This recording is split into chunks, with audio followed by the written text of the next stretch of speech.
இயேசு கிறிஸ்துவின் இனிய நாமத்திலே வாழ்த்துக்கள். இன்றைக்கி நம்ம பார்க்க போகிறது ப்ரேயர்.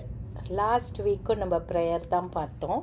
ஃபண்டமெண்டல்ஸ் ஆஃப் ப்ரேயர்னு சில குறிப்புகளை பார்த்தோம் லாஸ்ட் வீக்கில். அதுக்கு முந்தின வீக்கு லாஸ்ட் வீக் நீங்கள் டிஸ்கஸ் பண்ணியிருக்கிறீங்க.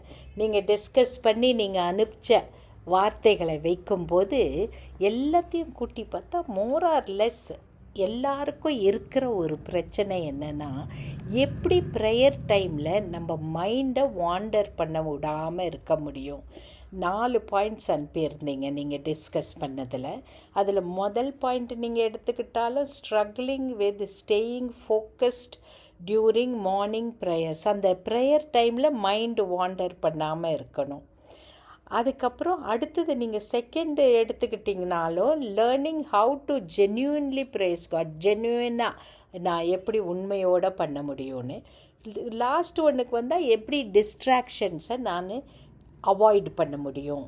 இப்படி ஒவ்வொரு பாயிண்ட்லேயுமே நமக்கு திருப்பி திருப்பி வர்றது, நான் ஜெபம் பண்ணணுமா, ஜெபம் பண்ணுறது எப்படி, ஜெபம் பண்ணுறது முக்கியமாக, ஜெபம் பண்ணும்போது என்ன நடக்குது, இந்த மாதிரி ஒரு வித்தியாசமான கேள்விங்க வரல. நமக்கு எல்லாருக்குமே விசுவாசிகளாக நம்ம கூடியிருக்கிறனால we know the importance of prayer. நம்ம எல்லாருக்குமே அது ஒரு பெரிய ஆச்சரியமானது. அந்த கொஸ்டினே வரல பாருங்கள். அதனால் நமக்கு எல்லாருக்கும் தெரியும் ஜெபம்ன்றது நம்ம வாழ்க்கையில் ஒன்றாக இணைந்தது. விசுவாசினா அவன் கட்டாயமாக ஆண்டவரோட பேசுவான். இப்போ நமக்கு இருக்கிற ஸ்ட்ரகிள் என்னன்னா, ஜெபிக்கணுன்றது நமக்கு தெரியுது, எப்படி ஜெபிக்கணுன்றது கூட தெரியுது. எப்படி ஜெபிக்கணும்னு கூட அநேகர் கேட்கல. எதற்காக ஜெபிக்கணும்னு கேட்கல, எவ்வளோ நேரம் ஜெபிக்கணும்னு கேட்கல. நம்ம கேட்டதில் இந்த மெயின் ஃபோக்கஸ் என்னன்னா, நான் ஜெபிக்கும்போது how to focus. Because my mind my thoughts are wandering, distracting thoughts எனக்கு இருக்குதே, நான் எப்படி ஜெபிக்கிறது அப்படின்னு நீங்கள் கேட்டிருக்கிறீங்க. இதில் பெரிய ஆச்சரியம் என்னன்னா, அதுதான் என்னோட ஸ்ட்ரகிளும். இது எல்லாரோடைய ஸ்ட்ரகிளுமாக இருக்குது. இந்த வாரத்தில் நான் பேசினவங்க எல்லாருமே யாராவது எதை பற்றி அடுத்தது பேச போகிறீங்க அப்படின்னு கேட்கும்போது இந்த மாதிரி இந்த டாபிக் சொன்னால், ஐயோ எனக்கு கூட அது வேணும், நாங்கள் கூட கேட்கணும் அப்படின்னு சொல்கிறாங்க. இப்போ கொஞ்ச நேரத்துக்கு முன்னால் என் மக கிட்ட பேசிகிட்டு இருந்தேன். அது சொல்லுது, I will also join today, நானும் ஸ்ட்ரகிள் பண்ணுறேன், ஃபோக்கஸ் பண்ண முடியலன்னு. அப்படின்னா நம்ம பார்த்தோன்னா it is a common problem. இதில் எப்படி நம்ம மேலே வரதுன்னு நம்ம பார்க்கும்போது இதை குறித்து நம்ம அடிக்கடி பேசி நம்ம என்ன பேசுகிறோமோ அதை என்ன செய்யணும், உடனே ப்ராக்டிஸ் பண்ணணும். அதை நம்ம ப்ராக்டிஸ் பண்ண தொடங்கினால்தான் அதில் வருகிற பல சேலஞ்சஸ் நமக்கு தெரியும். இந்த மாதிரி காரியத்தில் என்னுடைய வாழ்க்கையிலையும் பெரிய சேலஞ்சஸ் இருந்திருக்கு, இப்போவும் இருக்குது. ட்ராவல் பண்ணிட்டோன்னா அந்த நம்ம ரொட்டீன் மாறும்போது அது கூட ஒரு கொஸ்டின் இருக்குது. ரொட்டீன் மாறும்போது இன்னும் கொஞ்சம் அந்த சேலஞ்சு வருது. அடுத்தது இன்னும் நியூ பிளேஸ்க்கு போயிடுறோன்னு வைங்க. நம்ம இடத்துல இருக்கும்போது வித்தியாசமாக இருக்குது, ஒரு நியூ பிளேஸ்க்கு போகும்போது இன்னும் கொஞ்சம் சேலஞ்ச் ஆகுது. ஸோ ஜெபம் பண்ணுறது முக்கியம், நம்ம எல்லாருக்கும் தெரியும். ஜெபம் பண்ணுறதுனா it is a 2-way conversation based on relationship. இதை மட்டும் ஞாபகம் வச்சுக்கோங்க. ஜெபம் என்பது நான் மட்டும் பேசுகிறதில்ல, நான் பேசிகிட்டே இருக்கும்போது ஆண்டவரும் ஏதோ சொல்லிகிட்டே இருப்பார்.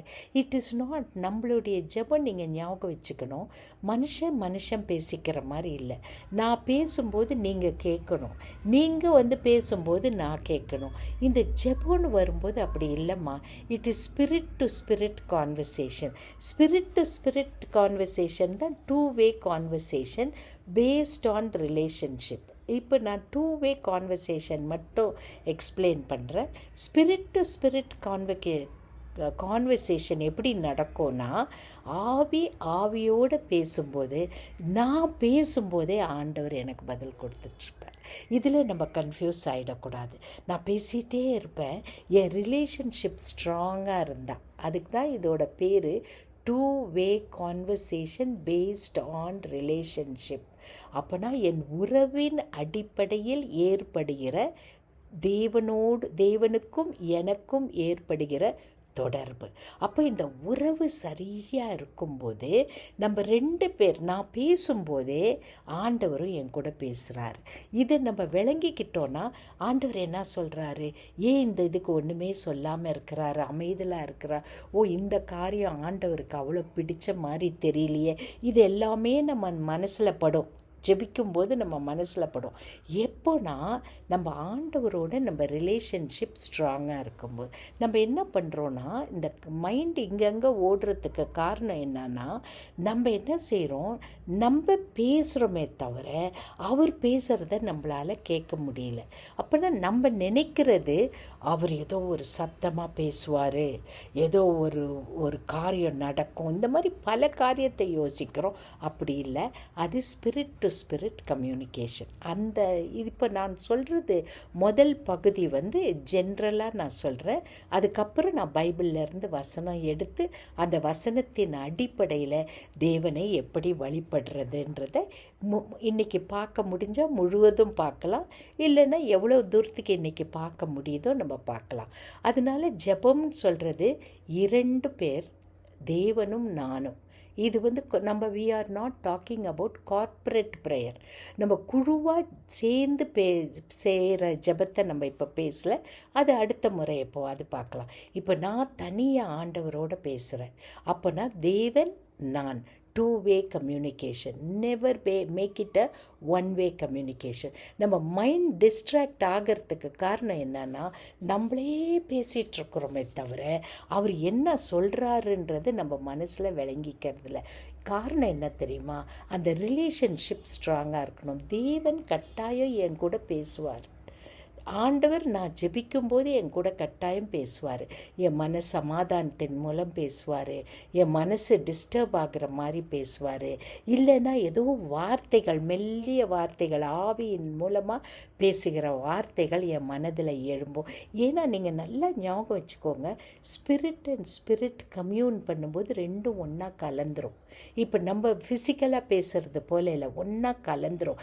இது கலந்து போகும்போது நமக்குள்ள வாசம் பண்ணுகிற பரிசுத்த ஆவியானவர் நம்ம ஸ்பிரிட் மூலமாக பேசுவார். அதனால் நம்ம அநேக சமயத்தில் நம்ம ரிலேஷன்ஷிப் ஆண்டவரோட உறுதியாய் இல்லைன்னா நம்ம என்ன நினச்சிக்கிறோம் தெரியுமா, ஐயோ நம்ம மனசுலையே அந்த எண்ணம் வருது போலன்னு.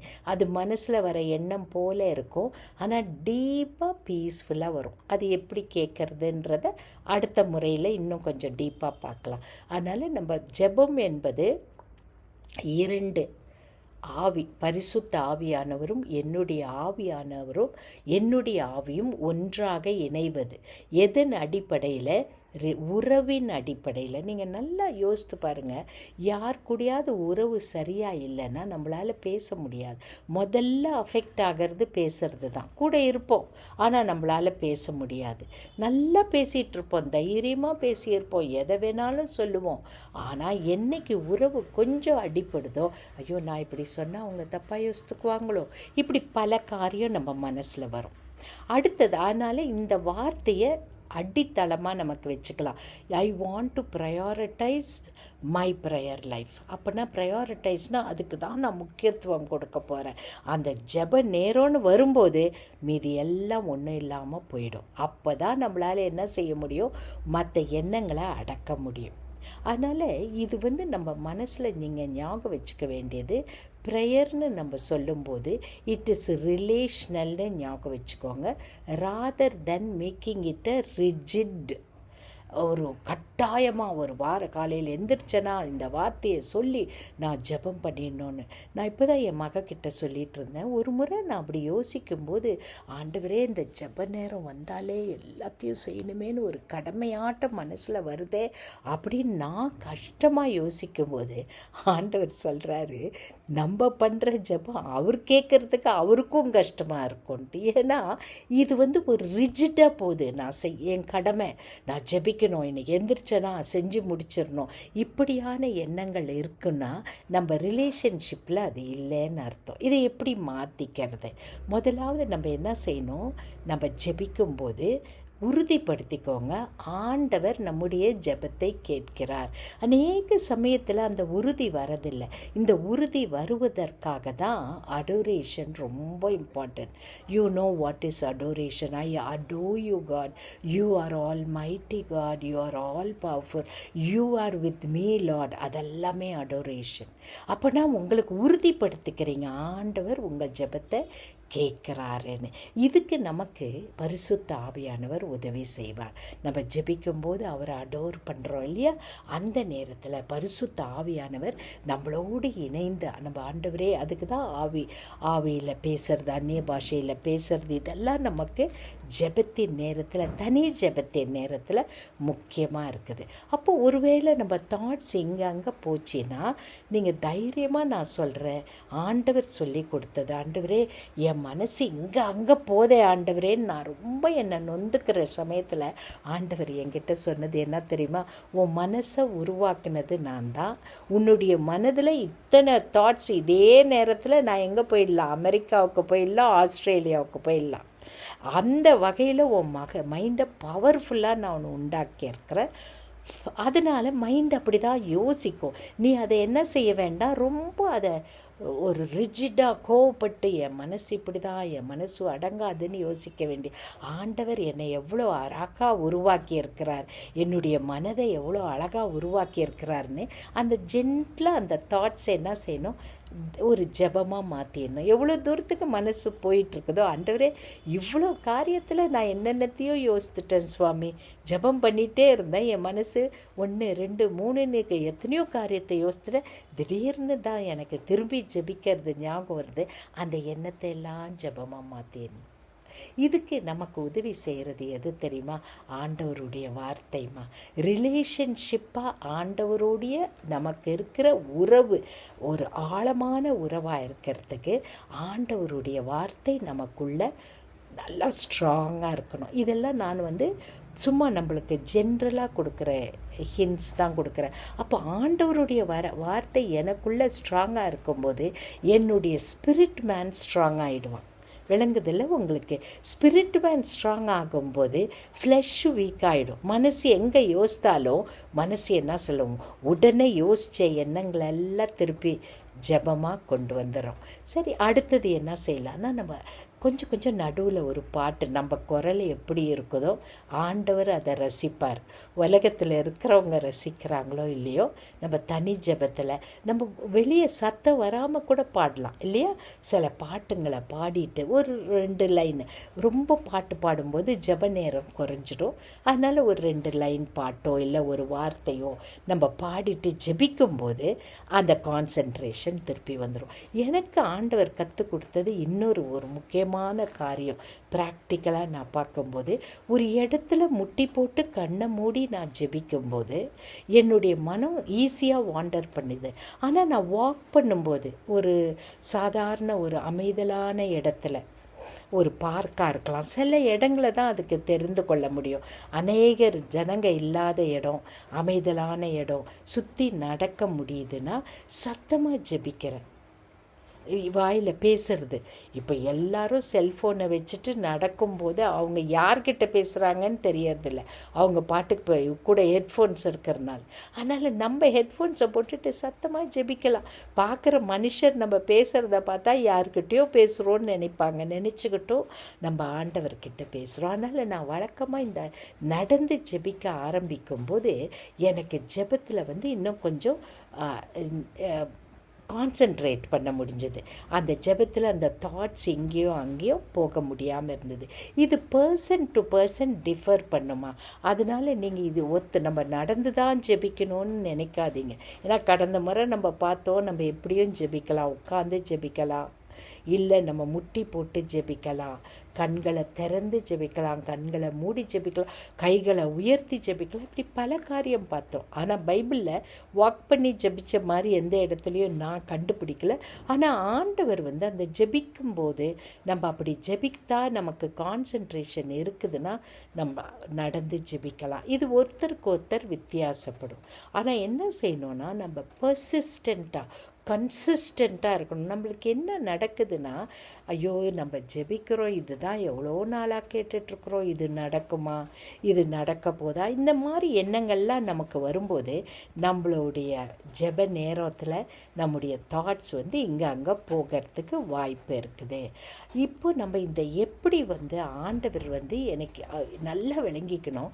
நம்ம உறவின் அடிப்படையில் it is God's desire to help, அதை மறந்துடாதீங்க. நம்ம ஆண்டவரோட நல்ல ரிலேஷன்ஷிப் உறவு இருந்தால் நமக்கு நல்லா விளங்கும். ஆண்டவர் நமக்கு உதவி செய்ய விரும்புகிறார். இன்னும் கொஞ்ச நாட்களுக்கு முன்னால் பிகினிங் ஸ்டேஜஸில் இந்த கான்சன்ட்ரேஷன் ஆண்டவர் இருக்கிறாருன்றதை உணர்றதுக்கு நான் என்ன செய்வேன், நம்ம ஜெபிக்கிறதுக்கும் போது ஒரு சேர் போட்டுட்டு, ஆண்டவரே இங்கே உட்காருங்க ஆண்டவரே, அந்த சேர்க்கிட்ட நான் உட்காந்து இல்லைன்னா முட்டி போட்டு ஆண்டவர் அங்கே இருக்கிற மாதிரியே. அப்போ ஒரு சேர் இருக்கும்போது ஒரு இமேஜினேஷன். ஆனால் தப்பாக நம்ம இந்த சேரில் ஆண்டவர் இருக்கிறாருன்னு அதை ஒரு ஐடலாக மாற்றிடக்கூடாது. நம்ம ஸ்பிரிட்டில் அது உணர்றதுக்கு பிகினிங் ஸ்டேஜஸில் அப்படி பண்ணிகிட்டு இருந்தேன். அதனால் நம்ம என்ன செய்யணும், நமக்கே கொஞ்சம் நம்மளையே ஜட்ஜ் பண்ணுறதுல கொஞ்சம் கிருபை உள்ளவங்களா, கிரேஸ்ஃபுல்லாக இருக்கணும். ரொம்ப நம்மளை கடிந்து கொள்ளக்கூடாது. இதெல்லாம் மனசில் வச்சுக்கிட்டா நம்மளுடைய டிப்ஸ் பார்த்தோன்னா 2 வகையான சத்தம் வந்து நமக்கு நம்மளை டிஸ்டர்ப் பண்ணும். நான் ஏற்கனவே உங்ககிட்ட பேசியிருக்கிறேன் இதை பற்றி, நீங்கள் ஞாபகம் வச்சுருப்பீங்கன்னு நம்புகிறேன். 2 விதமான சத்தம், ஒன்று எக்ஸ்டர்னல், இன்னொன்று இன்டர்னல். இன்டர்னலை கேதர் பண்ணுறதுக்கு தான் நான் இவ்வளோ நேரம் சொல்லிகிட்டு இருந்தேன். எக்ஸ்டர்னலுக்கு நம்ம கையில் இருக்குது. நான் ஒன்று நிச்சயமாக கற்றுக்கிட்டேன், நம்ம சூஸ் பண்ணுற டைமும் பிளேஸும் ரொம்ப ரொம்ப இம்பார்ட்டண்ட்.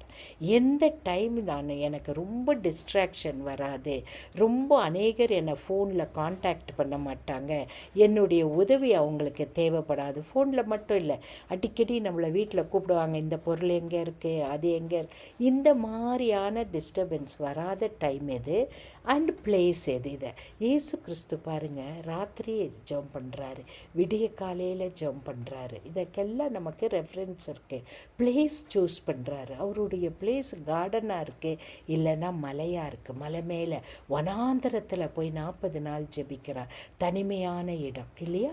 அதனால இந்த மாதிரி ஆண்டவர் செஞ்சது போல் நம்ம மலை மேலே போகவோ இல்லை வனாந்தரத்துக்கு போகவோ முடியாட்டி கூட நம்ம வீட்டுக்குள்ளேயே சரியான நேரத்தையும் சரியான இடத்தையும் நம்ம என்ன செய்யணும், சூஸ் பண்ணிக்கணும். அதுக்கு அடுத்தது நமக்கு மைண்ட் மேப்பிங் இருக்கணுமா. ஜெபிக்கும்போது நான் முதல்ல எதை சொல்லுவேன், அடுத்தது எது, அதுக்கு அடுத்தது எது, அதுக்கு அடுத்தது எது. இது ஒவ்வொன்றுலேயும் நமக்கு விசேஷமாக நம்ம சப்ளிகேஷன்னு வரும்போது இது வேணும் ஆண்டவரே, அது வேணும் ஆண்டவரேன்னு சொல்கிறோம் இல்லையா, அதுலேயும் ஒரு மேப்பிங், மைண்ட் மேப்பிங் ஆட்ட வச்சுக்கணும். இதெல்லாம் நமக்கு ரொம்ப உதவி செய்யும். ஜென்ரல் ப்ரைமரி மைண்ட் மேப்பிங் என்ன தெரியுமா, ஆக்ஸ்னால் ACTS இல்லையா. அடோரேஷன் இருக்கணும், ஆண்டவரே கன்ஃபெஷன் இருக்கணும். கன்ஃபெஷன்னு சொல்லும்போது நம்ம பாவங்களை செய்யறதோட செய்யாமல் இருப்பது நிறையா இருக்கும் நம்மக்கிட்ட. ஆண்டவரே இன்னைக்கு காலையில் எந்திரிக்காமல் விட்டுட்டேன், என்ன மன்னிங்க சுவாமி, இந்த வார்த்தையை நான் பேசியிருக்கக்கூடாது, பேசிட்டேன், என்ன மன்னிங்க சுவாமி. இப்படி சின்ன சின்ன காரியத்துக்கு கூட ஆண்டவரை அடோர் பண்ணிவிட்டு, அடோர் பண்ணுறது நமக்கு தெரியும். ஃபஸ்ட் பார்ட் அடோரேஷன் இருக்கணும், செகண்ட் கன்ஃபெஷன் இருக்கணும், தேர்டு என்ன இருக்கணும்னா தேங்க்ஸ் கிவிங் இருக்கணும். ஆண்டவரே எனக்கு என்ன நல்ல சுகம் கொடுத்துருக்கிறீர், உமக்கு நன்றி ஆண்டவரே. எத்தனையோ காரியத்துக்காக அது சொன்னதையே சொல்லணும்னு இல்லை, அந்த நாட்களில் நம்ம பெற்றுக்கொண்ட அப்பொழுது ஆண்டவர் நமக்கு கொடுத்த நல்ல தூக்கம் கொடுத்தீர், நன்றி சுவாமி. இது 3 முடித்ததும் தான் நம்ம எதுக்கு வரணும், சப்ளிகேஷனுக்கு வரணும். இந்த 3 நம்ம வந்து ரொம்ப நேரம் செய்யணும்னு இல்லை. நான் கடந்த முறை கூட உங்ககிட்ட சொல்லியிருந்தேன், அதிக நேரம் நம்ம செய்யணுன்றது கிடையாது. எதையுமே அடுத்தடுத்து செய்யலாம். ஒரு நிமிஷத்தில் கூட அடோர் பண்ணலாம். ஒரே ½ செகண்டில் கூட நம்ம என்ன செய்யலாம், கன்ஃபெஸ் பண்ணிடலாம். ஒரு ½ செகண்டில் தேங்க் பண்ணிடலாம். இவ்வளோதான் டைம் எடுக்கும் நம்ம சப்ளிகேஷனுக்கு போகலாம். ஆனால் இது 3 செய்யாமல் நம்ம போகும்போது அந்த ரிலேஷன்ஷிப் வித் காட் வந்து ஸ்ட்ராங் ஆகாது. அதனால் இந்த ரிலேஷன்ஷிப் நல்லா இருக்கிறதுக்கு இது ப்ரைமரி மைண்ட் மேப்பிங். அதுக்கு எதில் முடியும்? சப்ளிகேஷன் வரும்போது அதில் பல பிரிவுங்க பண்ணிக்கோங்க. நான் அப்படி தான் பண்ணுறேன். பல பிரிவு. உங்களுடைய 5 விரல் இருக்குது இல்லையா? நான் வெளியே போகும்போது இந்த விரல்களை ஞாபகம் வச்சு அந்த தம்முன்னு வரும்போது நம்முடைய ரொம்ப க்ளோஸாக இருக்கிறவங்களுக்காக, இல்லைன்னா நம்மக்கிட்ட ரொம்ப அவசியமாக ஜெபம் கேட்டிருக்கிறாங்க, ரொம்ப முக்கியமாக அவங்களுக்கு பண்ணணும், அவங்களுக்காக. அடுத்தது இந்த பாயிண்டிங்கில் ஃபிங்கர் பாயிண்ட் பண்ணுறது, யாரை நம்மளை பார்த்து இதுக்காக என்ன ஜெபிங்கன்னு கேட்டாங்களோ அவங்களுக்காக. அடுத்தது அந்த உயரமாக இருக்குதுல்ல, டால் மேன் சொல்கிற அந்த ஃபிங்கருக்கு வரும்போது நம்ம அந்த மாதிரி ஞாபகம் வச்சுக்கணும். நான் இந்த 5 வகையில் ஞாபகம் வச்சுட்டு ஜெபிக்கிறேன். இந்த 5 வகையில் ஜெபிக்கிறதுக்கே நமக்கு எவ்வளோ நேரம் ஆகிடும் அந்த மாற்றி செய்யும்போது. அப்போ அடுத்து இந்த டாலாக இருக்கிறதுக்கு ஜெபிக்கும்போது ஊழியக்காரருக்காக, நம்ம யாரை அதிகமாக மதிக்கிறோமோ அவங்க ஊழியத்தில் இருக்கிறாங்க, இவாஞ்சலிஸ்டாக இருக்கிறாங்க, எந்த வகையிலையும் ஆண்டவரோடு இருக்கிறாங்க, அவங்களுக்காக ஜெபிக்க. அடுத்தது இந்த ரிங் ஃபிங்கர்னு சொல்கிறோம் இல்லையா, அது நம்ம நேசிக்க. இங்கே நமக்கு ரொம்ப நமக்கு ரொம்ப முக்கியமாக ஜெபிக்க வேண்டியவங்க. இது நம்மளை ரொம்ப நம்ம நேசிக்கிறவங்க, நம்ம பிள்ளைங்களாக இருக்கலாம், பேர பிள்ளைங்க, ஹஸ்பண்டு, ஒய்ஃபு, இல்லை ஃப்ரெண்ட்ஸு. நான் ரொம்ப நேசிக்கிறேன் இவங்களை. அதுக்கு அவங்க இப்போ 2 இதுலேயும் அவங்க வராங்கன்னா 2 தடவை பண்ணலாம். நான் அந்த மாதிரி நிறைய பேருக்கு 2 தடவை பண்ணுறதும் 3 தடவை பண்ணுறதும். இந்த கடைசியாக வர்றது நான் பாக்யாவை வச்சுக்கிறேன். பாக்யாவில் படிக்கிற பிள்ளைங்க, நீங்கள் உங்களுக்கு ஏழை எளிய ஜனங்களுக்காக நீங்கள் பண்ணலாம். வீக் சில்ட்ரன் ரொம்ப கஷ்டப்படுறாங்க, 2 பிள்ளைங்களால் படிக்கவே முடியல, அவங்க அம்மாவுக்காக நான் நர்ஸ் ஆகணும்னு அந்த பிள்ளை கேட்குதா, ஆண்டவரே அதுக்கு நீர், அந்த மாதிரி இப்படி நம்ம வச்சுக்கிட்டோன்னா மைண்ட் மேப்பிங். நான் செய்கிற ஒரு ஜென்ரல் மேப்பிங் உங்களுக்கு கொடுத்தேன். உங்களுடைய மனதில் ஏதாவது ஒரு மைண்ட் மேப்பிங் வச்சுக்கிட்டிங்கன்னா நம்ம ஜெபிக்கும்போது ஈஸியாக இருக்கும். சில பேருக்கு மைண்ட் மேப்பிங் வைக்க முடியாது, எழுத விரும்புவாங்க. ஜேர்னல் வச்சுக்கோங்க. ப்ரேயர் பாயிண்ட்ஸ் ஒரு காலத்தில் நான் வச்சுருந்தேன், இப்போ தான் அதெல்லாம் விட்டுருக்கிறேன். ஜேர்னல் வச்சுக்கோங்க. 5 விதமான காரியமோ இல்லை 10 விதமான பேப்பர்ஸோ இல்லை நோட் புக்கோ ஏதாவது ஒன்று வச்சு ஒவ்வொன்றும் முடியும் போது கண்ணை திறந்து ஆண்டவருக்கு ஸ்தோத்திரம் சொல்லிவிட்டு, இல்லை ஒவ்வொரு பாயிண்ட் முடியும் போதும் ஒரு சின்ன பாட்டு பாடிட்டு அடுத்ததுக்கு போங்க. நம்ம மைண்டை என்ன செய்ய முடியும்? நம்ம அதை ஒரே இணைத்து கொண்டு வர முடியும். அடுத்தது வசனங்கள், ஏதாவது ஒரு வாக்குத்தத்தம் அதையும் எழுதி வச்சுக்கோங்க.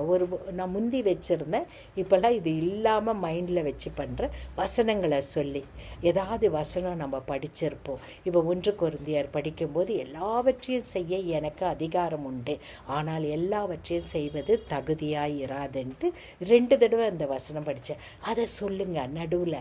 ஆண்டவரே எவ்வளோ ஃப்ரீடம் எனக்கு கொடுத்துருக்கிறீர், ஆனால் எல்லாவற்றையும் செய்கிறது எனக்கு நலமாக இருக்காது, அதனால் நான் எதை விட்டுறணும் சாமின்னு அந்த மாதிரி பைபிளில் படித்த வசனங்க ஏதாவது நடுவில் சொல்லுங்கள். மைண்டில் அது இல்லைன்னா ஜேர்னல் வச்சுக்கோங்க.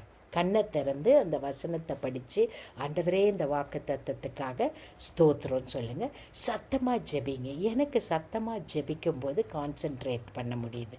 சத்தமாக ஜெபிங்க. வீட்டுக்குள்ளே அது முடியலன்னா நான் என்ன செய்வேன், ரொம்ப வீட்டில் எல்லாரும் இருக்கிறாங்க, நம்ம இவ்வளோ நேரம் ஜெபம் பண்ணுறோன்றது மற்றவங்களுக்கு தெரிய வேண்டான்னு இருந்தால் வாய்க்குள்ளேயே வாய் விட்டு உதட அசையும், ஆனால் வெளியே என்ன பேசுகிறோன்னு தெரியாது. அண்ணாள் பண்ணாங்க பார்த்தீங்களா, தனக்கு ஒரு குழந்தை இல்லைன்றப்போ ஆலயத்துக்கு போய் அவங்க உதட அசைகிறத மட்டும் பார்த்தா, அப்படின்னா சத்தமாக பண்ணியிருக்கிறாங்க, வார்த்தை என்ன செய்யலை, வெளியே வரல. இது நம்மளுக்கு கான்சன்ட்ரேஷனுக்கு உதவும். இப்போ நல்லா கவனிங்க. இத்தனை நான் சொன்னதில் என்ன ப்ரேயர் இருக்குதுன்னா, ப்ரோக்ராம்டு ப்ரேயர்னு ஒன்று இருக்குது, அடுத்தது அன்ப்ரோக்ராம்டு ப்ரேயர்னு ஒன்று இருக்குது. இது 2லேயுமே இதை நல்லா விளங்கிட்டோன்னா ஜெபம் ரொம்ப ஈஸி. கான்ஷியஸ் ப்ரேயர்னு ஒன்று இருக்குது, அன்கான்ஷியஸ் ப்ரேயர்னு ஒன்று இருக்குது. ப்ரோக்ராம்டு ப்ரேயர்னால் என்ன தெரியுமா? ஃபாதர் விச் ஆர்ட் இன் ஹெவன்க்கு ஆண்டவர் கற்றுக் கொடுத்தாரு இல்லையே, ஃபாதர்னு அவரை வானத்தை அண்ணாந்து பார்த்து, இல்லைன்னா ஆண்டவரே என் தேவனேன்னு அவருடைய பெயரை சொல்லி அவரை கூப்பிட்டு அவரை அடோர் பண்ணிவிட்டு அவர் கன்ஃபெஸ் பண்ணிவிட்டு தேங்க் பண்ணிவிட்டு ஜெபிக்கிறோம் இல்லையா, சப்ளிகேஷன். அது ப்ரோக்ராம்டு ப்ரேயர். ப்ரோக்ராம்டு ப்ரேயரில் ஆண்டவரேன்னு அவரை கூப்பிடுவோம், பரலோகத்தில் இருக்கிற எங்கள் பிதாவேன்னு கூப்பிடுவோம், இயேசு கிறிஸ்துவின் மூலமாயின்னு முடிப்போம், நடுவில் பரிசுத்த ஆவியானவருடைய உதவியோடு ஜெபிப்போம். அன்ப்ரோக்ராம்டு ப்ரேயர் ரொம்ப பண்ண கற்றுக்கணுமா. எப்போதும் ஜெபிக்கணும். திடீர்னு ஒரு ஃபோன் கால் வருது, இல்லை ஒரு மெசேஜ் அனுப்பியிருக்கிறாங்க, அவங்க எனக்காக ஜெபிங்க. உடனே அந்த மெசேஜுக்கு பதில் போடுறதுக்கு முன்னாலேயே அவங்களுக்காக ஆண்டவரே இவங்க இதை கேட்டிருக்கிறாங்கப்பா, இந்த நேரத்தில் இவர்களுக்கு உதவி செய்யுங்க.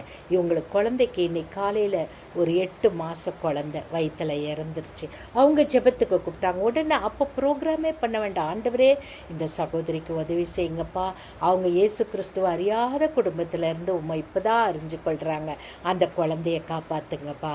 உடனே ஒன் மினிட் கூட ஆகாது. அது அன்ப்ரோக்ராம்டு ப்ரேயர். இது ரெண்டையும் நீங்கள் செய்ய கற்றுக்கிட்டிங்கன்னா, இது ரெண்டையும் எப்படி செய்வோம்? கான்ஷியஸாக செய்வோம். இன்னொரு அதிசயம் என்னென்னா, இது ரெண்டையும் செஞ்சேன்னா நீங்கள் சாதாரணமாக இருக்கிற நேரத்தில் கூட அன்கான்ஷியஸாக உங்கள் மைண்டு ப்ரேயர் பண்ண ஆரம்பிச்சிடும். நடக்குமா? காரில் போகும்போது டிரைவிங்கில் தினமும் ப்ரேசிங் இல்லைன்னா அந்நிய வார்த்தை பேசுகிறோம் ஒரு 20 நிமிஷம் அப்படின்னா, அந்த டிரைவிங் ஃபுல்லாக என்றைக்கோ ஒரு நாள் நீ காரை எடுத்து ஸ்டார்ட் பண்ண உடனே தானாக அன்கான்ஷியஸாக உன்னுடைய ப்ரேயர் ஸ்டார்ட் ஆகிடும். இதுதான் ஆண்டவர் சொல்லி கொடுக்குற பல காரியங்கள். அதனால் நமக்கு ப்ரேயருக்கு என்ன செய்யணும்? You have a friendly environment. பிளேஸும் சரி, இல்லை அந்த நேரமும் சரி, இதெல்லாம் இருக்கணும். அதனால் முதல் நம்ம இந்த ஃபோனை சுவிட்ச் ஆஃப் பண்ணி இந்த ஃபோனை கையில் வச்சுட்டு ஜெபம் பண்ணவே கூடாதுமா. அது மட்டும் நம்மளுக்கு என்ன ஆனாலும் சரி, ஃபோன் என் கூட வைக்கவே மாட்டேன், பக்கத்துலேயும் வைக்கக்கூடாது. அது சைலன்ஸில் போட்டுடலாம், டூ நாட் டிஸ்டர்ப் போட்டுருங்க.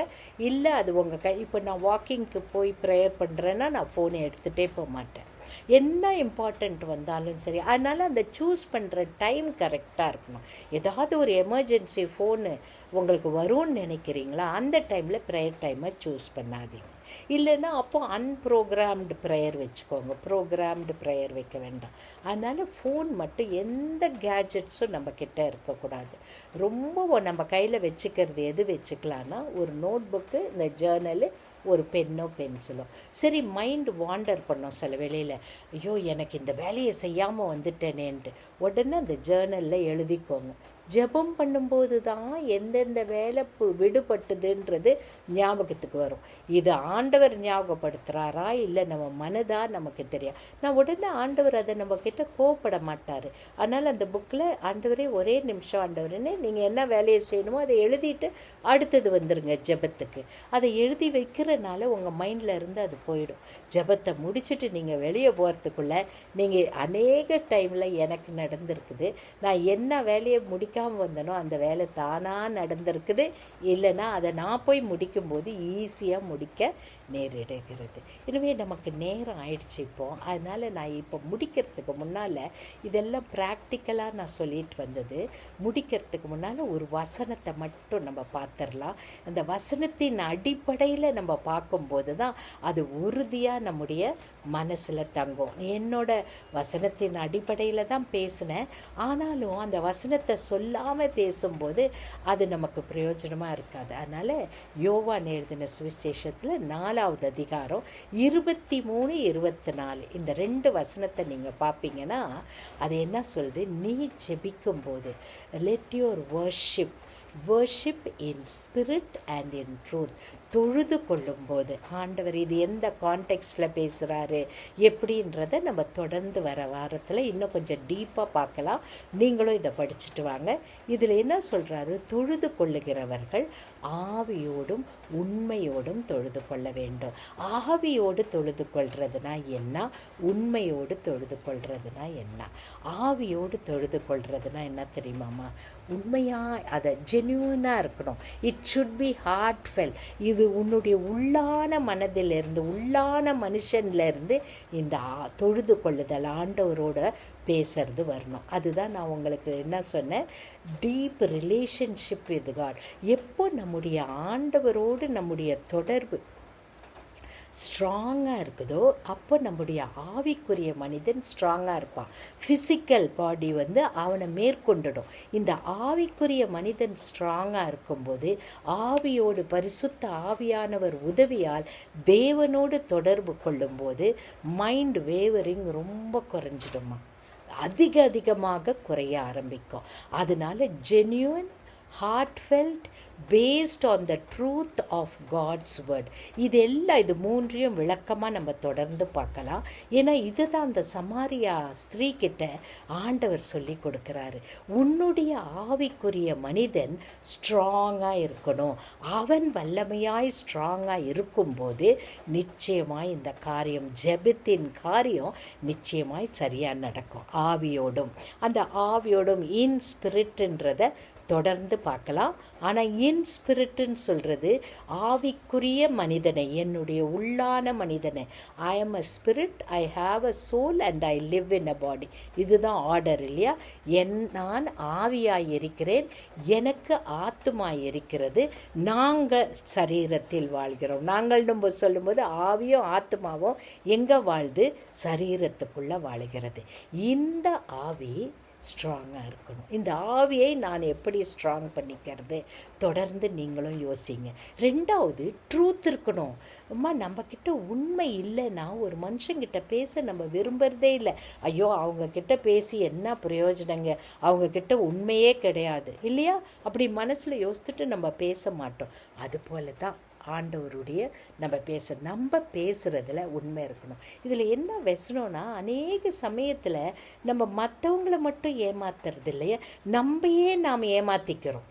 இந்த குணம் நம்ம ஜெபத்தில் காணப்படக்கூடாது. அதனால் ஆவியோடும் தொழுது கொள்ளுவேன், உண்மையோடும் தொழுது கொள்ளுவேன். இதை தொடர்ந்து நம்ம பார்க்கலாம். அன்பின் பரமத்தகப்பனே, அப்பா, ஜெபத்தில் எங்களுடைய எண்ணங்கள் எங்கெங்கேயோ போகுது. அதை இப்போ யோசிக்கும் போதே ஆண்டவரே, எங்களுடைய மனதை எவ்வளவு ஸ்ட்ராங்காக, எவ்வளோ ஒரு க்ரியேட்டிவாக நீர் உருவாக்கி இருக்கிறீர். அந்த மனதை ஆண்டவரே நாங்கள் ஒருங்கிணைந்து ஜெபிக்க வேண்டும் என்றால் ஆவியில் நாங்கள் பலப்பட வேண்டும். உண்மையில் உம்மிடத்தில் பேசணும் சுவாமி. ஒருவேளை மனுஷரிடத்தில் எதையோ பேசிடலாம், ஆனால் உங்கள் கிட்ட வரும்போது எங்கள் இருதயத்தில் உண்மை காணணும் சுவாமி. உண்மை இல்லாமல் நாங்கள் உங்ககிட்ட பேசக்கூடாது. இதை நீங்கள் எங்களுக்கு தொடர்ந்து கற்றுத்தாங்க ஆண்டவரே. இப்பொழுதும் ஜெபிக்கும்போது உம்மை நினைத்து உம்மோடு உறவாட எங்களுக்கு உதவி செய்ததற்காய் நன்றி ஆண்டவரே. நாங்கள் எந்த வார்த்தைகளை பயன்படுத்துகிறோம், எப்படியெல்லாம் பேசுகிறோம் என்பதை நீர் பார்ப்பதே இல்லை. ஜெபிக்கும்போது எங்கள் இருதயத்தை பார்க்கிறீர். எங்கள் ஆவி ஆண்டவரே, எங்களுடைய உள்ளான மனிதன் ஆண்டவரே, நீர் பார்ப்பதற்காக நன்றி. இந்த நாளிலே நீர் கற்றுக் கொடுத்த அநேக காரியங்களுக்காக நன்றி. இதை வாழ்க்கையில் கடைபிடித்து எங்கள் ஜெப வாழ்க்கையில் ஆண்டவரே நாங்கள் இன்னும் முன்னேறி செல்ல எங்கள் ஒவ்வொருவருக்கும் உதவி செய்யுங்க. இது எங்கள் எல்லாருக்கும் இந்த பிரச்சனை இருக்கிறது. எனவே எங்கள் ஒவ்வொருவருக்கும் இதற்கு நீர் உதவி செய்யுங்க. இயேசு கிறிஸ்துவின் வல்லமை உள்ள நாமத்தில் கேட்கிறோம் பிதாவே. ஆமேன், ஆமேன்.